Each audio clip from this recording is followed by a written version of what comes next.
While the cave was forming, the rock was already here. So everything that we see inside of Mammoth Cave today, this is all the same kind of rock. This is all limestone rock.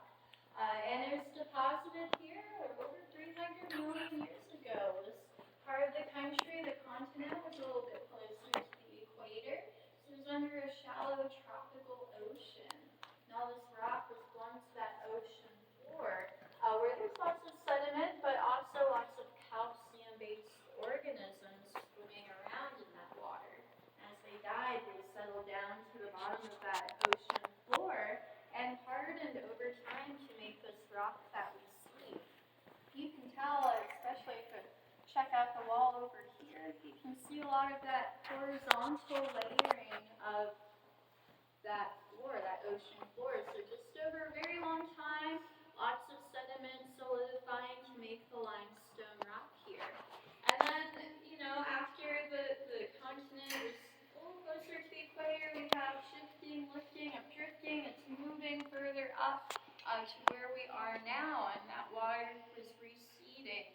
As that water was leaving and groundwater was making its way into the limestone rock here, we have a lot of dissolving happening.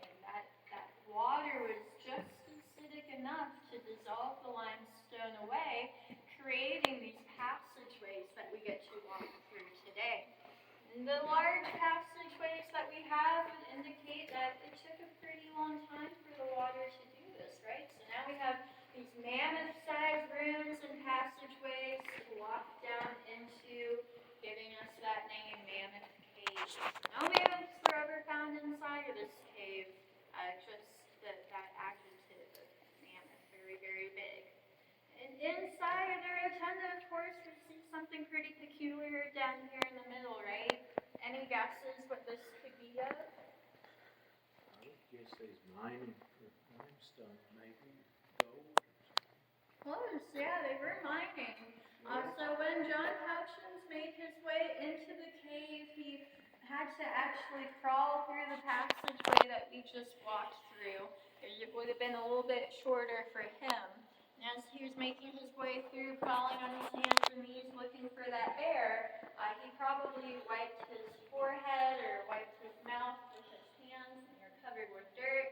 Probably tasted the dirt a little bit. Do you two eat dirt ever?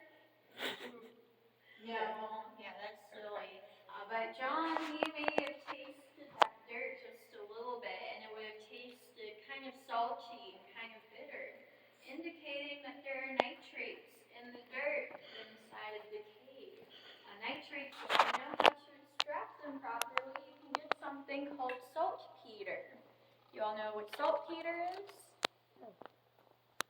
It's an important ingredient in black gunpowder. So this became a very resourceful cave for the people that were living up on the surface in the early 1800s.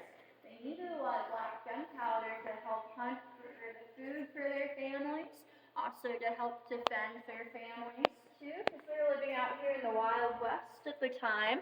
So they need black gunpowder for their daily livelihoods. So after John comes out of the cave, tells everybody what he has found, they start coming down here and digging up some of the dirt, filtering water through it, and changing the dirt a little bit to extract those nitrates to make the saltpeter. And they add some charcoal and sulfur to it to make the black gunpowder. So it's kind of like a little mom and pop shop down here for a little bit of time, just running a little bit of that saltpeter industry. But eventually word gets out of this cave here that has a very high saltpeter potential. And some pretty famous people get word of it as well, and they have a map indicating where this cave is. And we enter a period of time where we have pretty high tensions with Great Britain. We already went to war with them the first time, the Revolutionary War. We're about to enter another war in the year 1812. We used to be importing our black gunpowder from Great Britain, but now that we're going to war with them, they're not exactly very open to that idea of sending us black gunpowder anymore. So we have to provide for it on our own, and Mammoth Cave becomes crucial in this whole endeavor. So that person that had a map of the Mammoth Cave here is pretty included in politics. His name is Thomas Jefferson. You may have heard of him.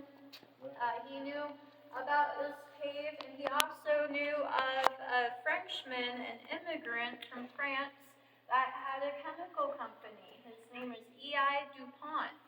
And he presented a contract to DuPont to say, if we can get all the saltpeter to you, can you make this into the black gunpowder that we need to fight this war in 1812? And he agrees. So Mammoth Cave in